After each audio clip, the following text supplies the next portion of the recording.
guys, King Jad here, and welcome to my FIFA 13 Saving Scotland Career Mode series here. Now, before facing Blackburn, we actually checked the friendly results of Scotland in the friendly matches they had, and while they lost to the Netherlands, we managed to get a draw with Portugal, so kind of indifferent fortunes there, but it's only friendly, so it's hard to judge how well they would actually do competitive games against these teams. So let's just focus on Chelsea for now, as we travel to Blackburn, with me playing alongside that perm-headed little bitch, David Luiz. After 24 minutes, I attempt to pass it forward, but Romeo intercepts it and it goes to Formica to lower my rating. Stupid fucking Romeo, being in the wrong place at the wrong bloody time.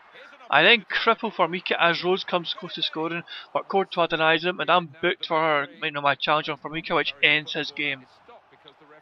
Ketley nearly scores, but I block his effort bravely before Courtois is forced into a good save. My rating is further increased as I intercept a pass as Blackburn continue to apply pressure, but at least I'm finally contributing positively to this match. Well, up at this point, I've just been screwing up continuously before, you know what I mean? But I'm actually contributing nicely now, and completely against another play, Chelsea actually score when Eden Hazard skips by a challenge for drilling a shot into the bottom corner in the 78th minute. For so long, Blackburn were on top in this game, but somehow Chelsea survived all that pressure and actually take the lead. And then things get even better when Josh McEachran guy scores a second for Chelsea in injury time to secure an unlikely 2-0 win in a game Blackburn dominated. I'm not kidding, Blackburn dominated this goddamn game, but somehow he won 2-0.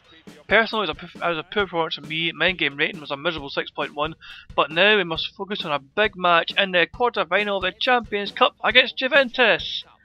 After Lovren talks about his time at Chelsea, Rafa Benitez tells me I'm not fucking selected for this huge match, which is a big disappointment for me as I sit in the sidelines and watch David Luiz partner Cahill at the back. Chiellini is sent off for Juventus and Hazard opens the scoring. Hernandez equalises for Juventus though. Yep, Chicharito Hernandez from Man United equalises for Juventus and Hazard misses a penalty to prevent us from getting a huge secondary goal, so the tie is hanging in the balance for that return leg at Stamford Bridge. Fingers crossed Czech won't be haunting his former club. We move promptly on to the weekend's fixture against Spurs and the gaffer tells me I'm picked for it, and I'll be partnering Lovren, my apparent rival.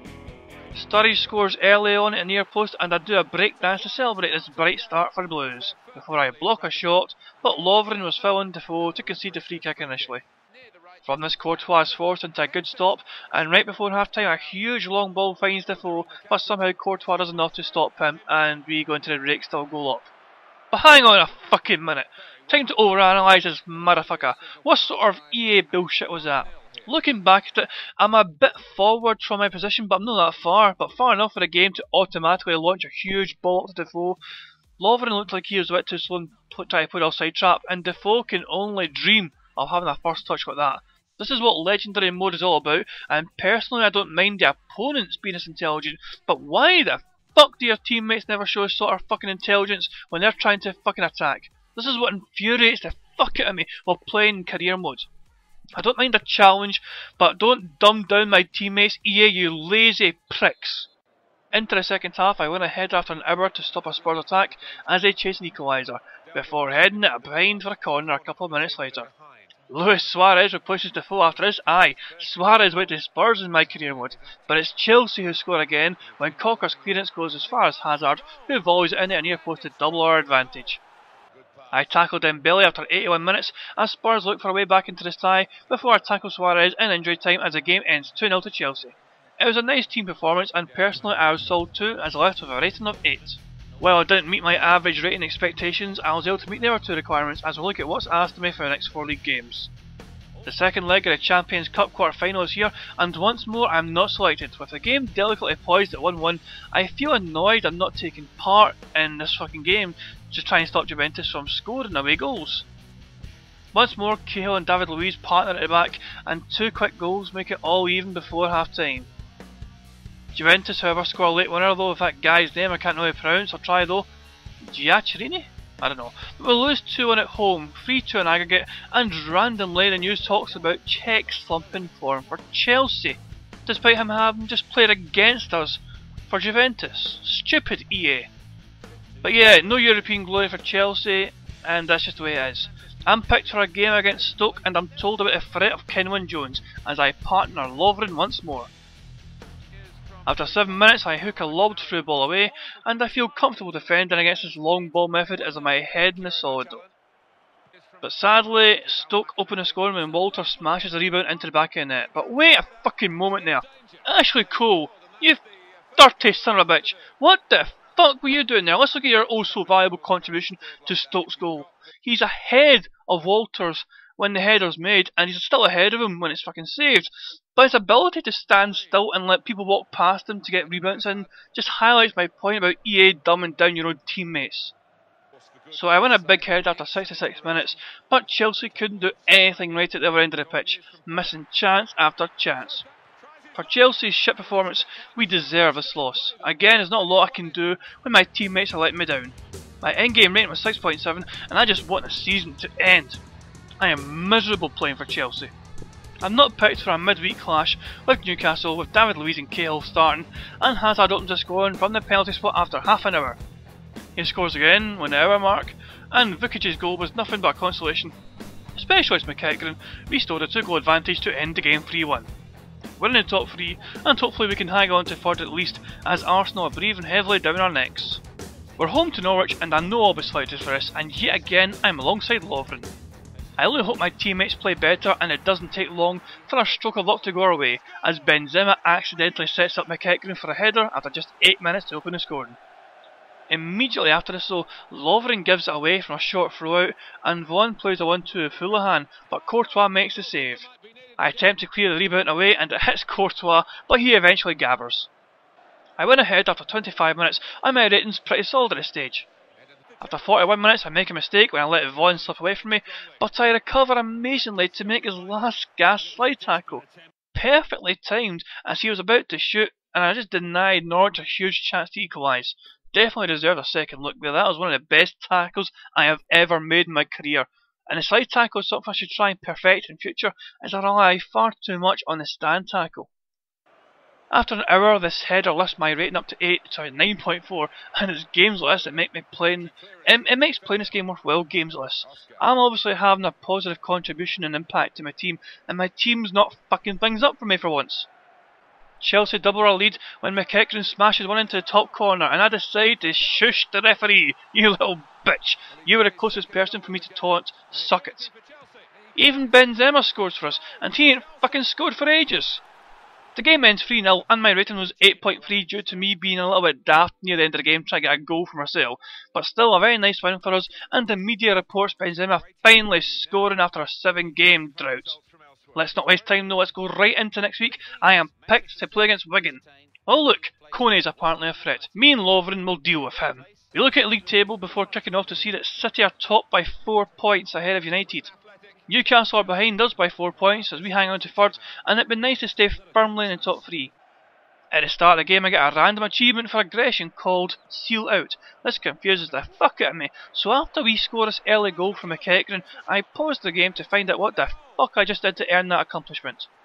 Under Mental, you get this if you seal out a player from the ball once. It took me this long in my career to finally earn it. It is a one-off achievement. Fucking hurry for that, I guess. Back to the game. It is soon 2-0 when Ramirez tucks a shot in at the near post after 21 minutes, and this has all the makings of a demolition. Benzema makes it 3-0 after half an hour, and this confirms my suspicions. Wigan, prepare your anus. Oscar makes it 4-0 after 33 minutes, and this is just getting ridiculous. Wigan are being torn asunder. Into the second half, Hazard makes it 5-0 after 57 minutes, and I'm having a very comfortable game in defence. I'm not very busy at all, as we finally look like a danger we ought to be every week against every fucking team in this league. After 62 minutes I block a pass as Wigan desperately look for a consolation, and we actually add to Wigan's suffering as I help construct an attack which ends with Mata scoring with less than 10 minutes to go, making it 6-0. That is how the game ends, an emphatic win for us, but a quiet game for me which saw me get a rating of 7.6. Wigan rarely tested me, so there's not a lot I could have done there. I get 2 out of 3, 4 out of 4 of game objectives once more, and my upcoming targets are more of the same really. Good news is Mikel returns from injury to take part in the end of season fixtures, but I'm not selected for the midweek trip to Bolton as David Luiz partners Cahill. Bolton score through Sordell early on, and Bolton miss a chance to double that lead from a penalty spot as they missed a spot kick thanks to Lee. Even with Marcos Alonso getting sent off before the hour mark, Bolton hung on to win. A very poor result for Chelsea, which gives Newcastle, Liverpool and Arsenal a glimmer of hope of catching up to third once more. So we'll try and get some payback on relegation for it in Fulham, and I'm alongside Lovren for this match. Once again, it's been a custom for these last few games for me to partner Lovren when midweek games is Cahill and David Luiz, so that's just been a custom it seems. That's the kind of score rotation going on that Rafa Benitez is adopting. In the first minute I head away a long ball, and I do the same again a minute later as Fulham continue to apply pressure early on. After 17 minutes I win yet another header. I can do this all day against Fulham. I'll just gobble up and get a great rating. Bread and butter stuff for me to deal with headers. I intercepted a pass, but it still made it through anyway, which eventually forces Courtois into a fine stop. I then block a shot and in goal as we fail to clear a corner, but from this next corner, Paletta heads it in as Chelsea yet again fail to clear our lines. Don't know if I can be blamed too much for that. Fulham have been all over us from the early pressure. I mean, it's just right from the get-go, it's been all Fulham. I tried to equalise with a header after 27 minutes from a corner, but it goes narrowly wide of goal, so we're losing at home against our relegation threatened side. Time for us to get the fucking finger out and start playing like we did against Wigan. We fucking tore him apart. Right on half time, I intercept Ruiz's pass to help my own rating, but we're still fucking losing, and truth be told, we haven't looked like scoring any time soon. And sadly, it's Fulham who double the lead, as Rodriguez gets away from me to easily score. I don't know what the fuck I was thinking. Maybe I just thought I could play him offside, except my retarded fullbacks were sitting so deep for whatever reason, so we're punished instantly for my slight lapse in judgment. I'm booked for sliding this guy intentionally. I was so annoyed at this point, but instead of just fucking trying to get myself sent off, I decided to try and cool my head down a little bit and see if Chelsea can redeem themselves and get themselves back into the game. Bear concedes a free kick here in the edge of the area, and it is hit short to Hazard, who hammers it into the back of the net to get Chelsea back in this thing. And it's less than 20 minutes to go, but we've got a goal back, so maybe we can get an equaliser. And yes, this actually happened amazingly, as fucking Romeo of all people equalises with 5 minutes left. We fought back from 2-0 down to equalise in a game we didn't really deserve anything from, and it's actually time for us to get a fucking winner. I stampede forward here knowing this is my moment to be a Chelsea hero, except I'm a tall fat bastard and I've got no pace and I'm knackered, and this guy's fucking caught up with me. Ah shit. I should have tried to fucking hold up the pass, hold up the ball and pass it or something like that. Ah well, a draw is better than a defeat I guess. The game ends 2-2 and my in-game rating was 6.5. After this game we hear of Moses returning from injury, which is great news for us. We immediately face Man City next, and I'm not chosen, as usual. Cahill and David Luiz are in defence, while City are looking to win the title. Torres scores an early goal for Chelsea, but Milner equalises soon after. But there's no other goals in this game despite that frantic opening period, and it ends 1-1. Piazon's out for 6 weeks with a torn hamstring, which isn't a huge loss as he's still a growing player and there's better options in the team. But drawing with Man City means that Manchester United are top of the table by a single point, and United beat City in the final of the FA Cup to gain bragging rights at the very least. I am selected for a short trip to Arsenal, and again I am partnering Lovren as we're up against Lewandowski for the Gunners. The league table for the game does make for fascinating reading at the top, as City looked like they were cruising at the title before, but United have positioned themselves well, they just pipped them, and now they're top by a single fucking point. Liverpool are fucking third now ahead of us, so a win today for us is needed to try and, reclaim third spots. Like a lot of real life Arsenal v Chelsea games, this match sucked. I'm not going to show highlights because this game was fucking rank rotten. Both teams cancelled one another out, the game ends 0-0, and my end game rating was 6.4. Fucking boring as shit. The table shows Chelsea behind Liverpool by the slimmest of margins, while Arsenal are in contention as well for third spot with just one game remaining. So who's going to win the title? Will Chelsea finish third? Well, I'll still be here fucking next season. Find all this out in the next episode of Saving Scotland. Thanks for watching guys, hope you enjoyed. Peace out.